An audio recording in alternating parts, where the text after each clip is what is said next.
আসসালামু আলাইকুম, সবাই কেমন আছেন? আলহামদুলিল্লাহ আমি ভালো আছি। আপনারা নিশ্চয়ই অনেক ভালো আছেন।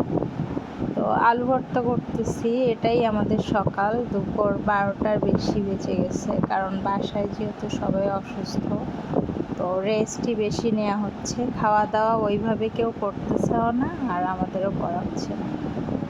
তো ভাবলাম একটু ঝাল ঝাল আলু ভর্তা করে নিই। আমার মেয়ে আলু ভর্তাটা খুবই পছন্দ করে, তো ও বিশেষ করে ওর জন্যই করা, আর ওর বাবার জন্য।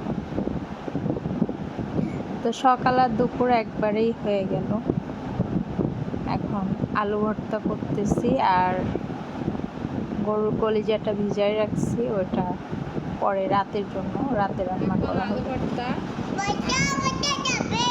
বাবা এই পাকা পুরোটা কি কথা তো আর শুনে পারতেছি না। রাতে হবে নুডলস খাওয়ালাম। গরুর কলিজা ভিজাই রাখছি, এটা রাতের জন্য। রাতে না, আর একটু পরেই রান্না হবে যদি ভিজে যায়। এর জন্য ভাত নিয়ে নিলাম। এখন মেয়ে আলু ভর্তা দিয়ে খাবে, ওর আলু ভর্তা খুবই পছন্দের খাবার। আর হচ্ছে এই যে মরিচ ভর্তা একটু রেখে দিচ্ছি। এই যে আপনি এখন ভাত খাবে।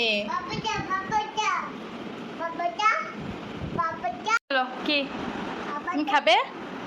একটু একবার মুখে একটু আলু ভর্তা দিছি, আর ঝাল ঝাল করে কান্না শুরু করে দিছে। তাদের এখন ঝাল ঝাল আলু ভর্তা দিয়ে ভাত খাচ্ছে। একটু ঝাল লাগবে না? বড় কলিজাগুলো আমি কেটে নিচ্ছি ছোট ছোট পিস করে। এখন এগুলো ফুটান্ত গরম পানিতে দিব।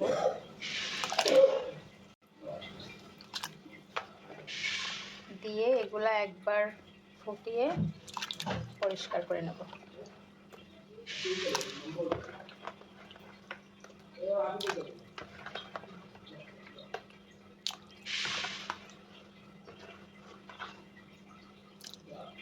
বলো বাবা। মামা এখন কাজ করতেছে।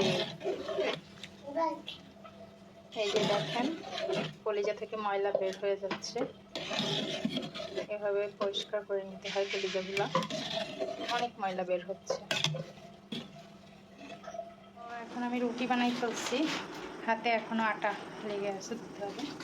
আর কলিজা ভুনা, এই হলো কলিজা ভুনা। সাথে রসুন দিছি, রসুনটা একটু লেট হয়ে গেছে দিতে, এখনো সেদ্ধ হয় নাই।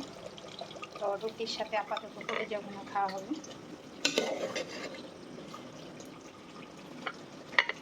অনেক লোভনীয় হয়েছে কালারটা, সেটা আমি ক্যামেরায় কতটা দেখাতে পারতেছি আমি জানি না।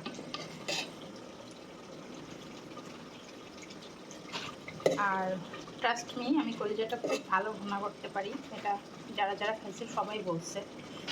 আপনার ভাইয়ের অনেক জ্বর হয়েছিল, অনেক অসুস্থ, পরিবারের সবাই অসুস্থ ছিলাম। তো আমরা এখন আলহামদুলিল্লাহ সুস্থ। ওরও জ্বর কমছে, তো ওর জন্যই মূলত সারপ্রাইজটা। ও খুব